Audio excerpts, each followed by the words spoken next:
여러분 안녕하십니까? 오늘 아침에는요. 마태복음 24장 23절로 31절까지 말씀을 함께 나누겠습니다.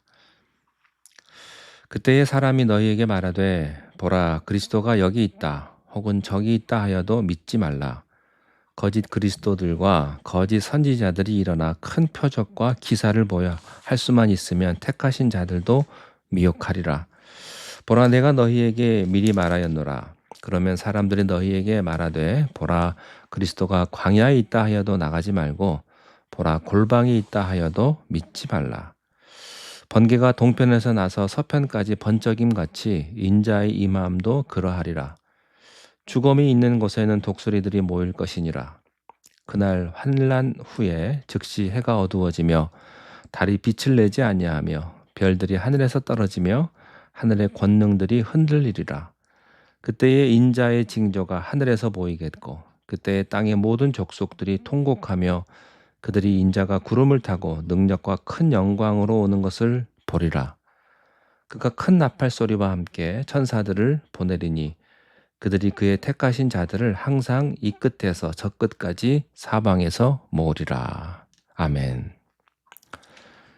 우리는 환란의 시대에 살아갑니다. 대환란의 시대입니다.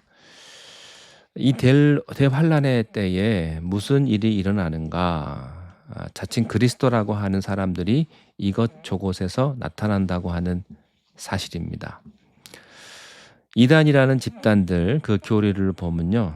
겉으로 보면 별 문제 없어 보입니다. 그런데 그 내용을 깊이 들어가다 보면 참 문제가 많다는 것을 우리가 발견할 수가 있는데 대표적인 게 그런 겁니다. 예수는 실패한 그리스도다. 그래서 그리스도 다음에 내가 왔다. 그런 사람들도 많이 있습니다. 그들의 말을 들어보면 그럴듯합니다. 어쩌면 오히려 교회보다 더 경건하고 은혜로운 말들을 합니다. 그러나 결론을 보면요. 내가 메시아든지 또 내 단체가 메시아든지 그런 얘기입니다. 적그리스도들이 곳곳에 나타나서 많은 사람들의 영혼을 미혹한다는 사실입니다.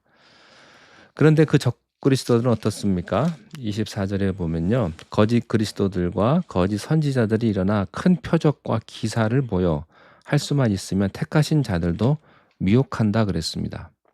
큰 표적과 기사를 보여 이 사람들이 능력을 행한다는 거예요. 초자연적인 일을 벌인다는 겁니다. 큰 표적과 기사 때문에 사람들은 쉽게 넘어가는 거죠. 사람들은요 그런 거에 혹해요. 그래서 누가 능력 있다더라 소문 듣고 귀가 너무 얇아가지고 그래서 어디 기도원도 가고 능력을 받아야 된다고 하면서 너무 그렇게 영적인 데만 그래요. 영은 힘이 있죠. 성령도 힘이 있고요. 악령도 힘이 있습니다. 물론 악령은 제한된 힘이죠. 그러나 이 적그리스도들이 이런 기적과 표적을 행한다는 겁니다. 여러분 그 기적과 표적만 가지고 모든 걸 따지면 안 됩니다. 그것이 그리스도께 속했는가 안 했는가를 알아야 합니다. 어쩌면 우리보다 더 큰 기적을 많이 일으킬 수가 있습니다. 그러나 그것이 사탄의 하소연일 수가 있는 겁니다. 가끔 보면요. 너무 믿음이 좋으셔가지고 영적인 것만 쫓아가시는 분들이 있습니다. 그런 스타일을 좋아하시는 분, 방언하고 능력받고 이런 거 좋아하시는 분들, 그래서 방언을 못하면 다 가짜고 미숙하다고 말하시는 분들. 저는요 한경직 목사님이 미숙하다고 생각하지 않습니다. 그분이 방언 못한다고 미숙한 분이 아니세요. 성숙한 분이세요.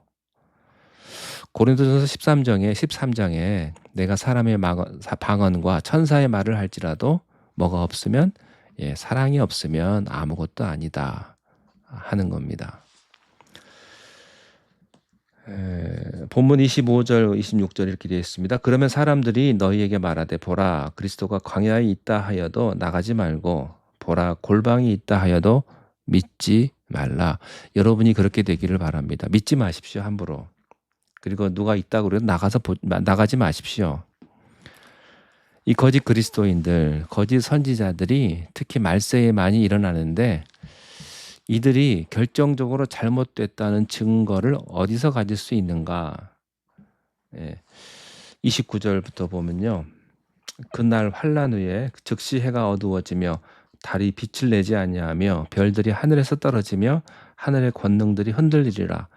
그때의 인자의 징조가 하늘에서 보이겠고 그때의 땅의 모든 족속들이 통곡하며 그들의 인자가 구름을 타고 능력과 큰 영광으로 오는 것을 보리라. 자, 왜 이 사람들이 잘못됐는가? 예수님이 다시 오실 때 자칭 그리스도라는 사람들은요, 이 대개가 산에서 계시받고 온 사람들이 많습니다. 뭐 금식하고 한국에 유명한 산이 있어요. 계룡산이라고. 예, 거기서 온 사람들이 많아요. 아주 수상한 사람들입니다. 그런 분들은요, 어딘가 모르게 감추는 게 많고요. 근데 처음에는 능력도 행하고 귀신도 쫓아내고 병도 고치고 다 해요. 근데 뭔가가 이상해요. 성경을 인용을 하지 않습니다. 요즘요, 이상하게 많이 모이는 교회는 뭔가가 수상해요. 예수님이요, 그렇게 오신다고 했습니까? 산에서 계시받고 온다고 했습니까? 아니죠. 예수님이 오실 때는요, 말씀에 의하면 동에서 석까지 번개가 번쩍인 것처럼 예수님이 오실 때는 가시적으로 옵니다. 숨어서 안 옵니다. 예수님이 처음 마리아를 통해 오실 때는요, 조용히 오셨어요.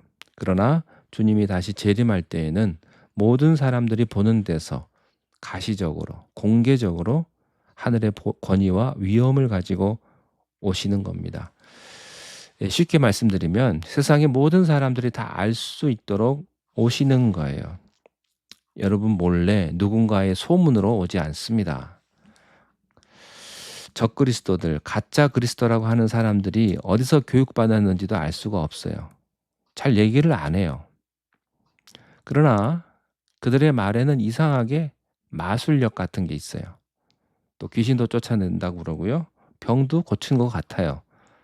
그래서 사람들은 그게 진리인 줄 알고 다 따라가는 것입니다. 오늘 성경이 분명히 말했습니다. 예수님이 오실 때 그렇게 오시지 않는다.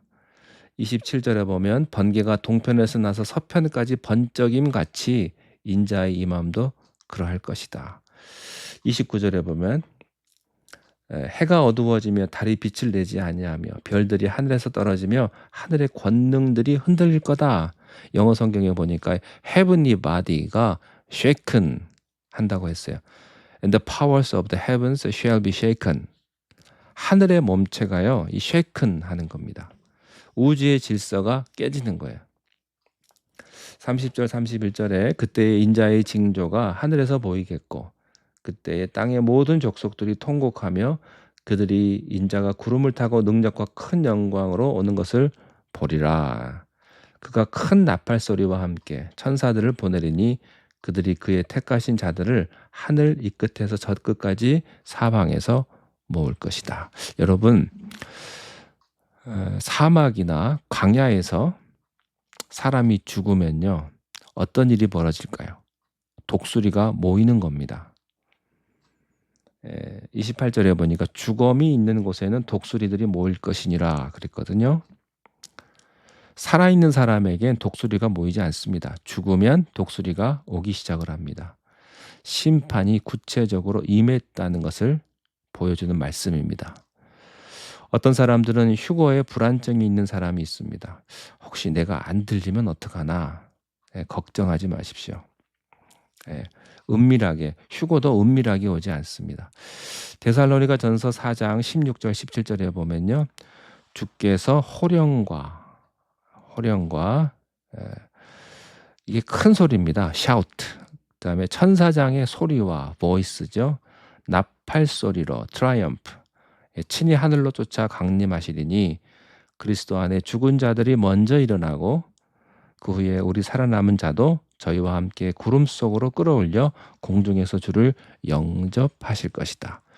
여러분, 그러니까 걱정하지 마십시오. 이게 휴거인지 아닌지 우리가 다 알 수 있습니다. 어떤 일부만 알 수 있는 게 아닙니다. 호령, 천사장의 소리, 큰 하나님의 나팔, Triumph of God, 그렇습니다. 주님이 오실 때는 비겁하게 오지 않으세요. 영광 가운데 하늘의 권능을 가지시고 오십니다. 우리 모두가 다 그때 들림받는 성도가 되시기를 바랍니다.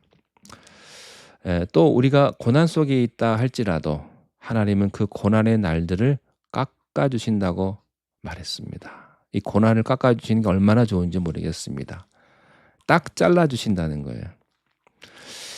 여러분들이 받는 고난 하나님이 그냥 딱 잘라주시기를 바랍니다. 지금 받는 고난이 계시면요, 기도하십시오. 하나님, 이 말씀을 붙들고 기도하세요. 하나님, 내 고난이 짧게 해주세요. 여기서 멈춰주세요. 그날에 하나님은 은혜를 택한 백성들에게 은혜를 베풀어 주실 것입니다. 요한계시록 21장 1절 2절에 보면 이런 말씀이 있습니다. 또 내가 새 하늘과 새 땅을 보니 처음 하늘과 처음 땅이 없어지고 바다도 다시 있지 않더라. 또 내가 보매 거룩한 성 새 예루살렘이 하나님에게로부터 하늘에서 내려오니 그 준비한 것이 신부가 남편을 위하여 단장한 것 같더라. 아멘. 저는 어떤 한 분의 간증을 기억합니다. 그분이 자기가 예수 믿기 전에는 하늘 보기가 싫었답니다. 내 마음은 이렇게 슬픈데 하늘은 왜 저렇게 푸르른가? 그 푸른 하늘이 싫어요. 그래서 커튼을 치고 하늘 보기를 거부했습니다. 너무 인생이 슬프고 비참했거든요. 자살하고 싶은 마음이 그 사람 마음에 항상 있었어요. 그 자살하고 싶은 사람의 마음에는 즐거운 것이 없죠. 그러나 그분이 예수 그리스도를 알게 되었습니다. 구원을 받게 되었습니다. 천국에 대한 소망을 갖게 되었어요. 그분이 이런 말을 했습니다. 나는 예수님을 영접한 후에 하늘을 다시 쳐다보게 되었습니다. 하늘을 볼 때마다 얼마나 기쁘고 감사한지 모르겠습니다. 이제는 그 영광 가운데 주님이 다시 오실 것을 제가 믿습니다. 여러분들도요, 이런 날마다 벅찬 감격과 소망이 있기를 바랍니다. 주님은 영광스럽게 승리의 주님으로 여러분에게 오실 것입니다. 기도하겠습니다. 하나님, 마지막 때를 살아가는 우리들에게 힘과 용기를 주시고 우리가 하늘을 바라보며 영광스러운 주님을 바라보며 우리에게 참된 소망을 허락하여 주시옵소서. 이 세상의 모든 어려움이 우리를 붙들지 않게 하여 주시고 어려움 가운데서도 하늘을 바라보며 기쁘게 살아가는 하나님의 자녀들이 되게 인도하여 주시옵소서. 이 땅의 모든 문제들, 모든 아픔들, 모든 슬픔들을 우리 주님께서 십자가에서 대신 짊어지시고 우리의 모든 죄까지도 용서해 주신 줄로 믿습니다. 우리를 붙드셔서 새 힘을 얻고 하나님 영광을 돌리며 살아가는 우리가 되게 축복하옵소서. 예수님의 이름으로 기도하옵나이다. 아멘.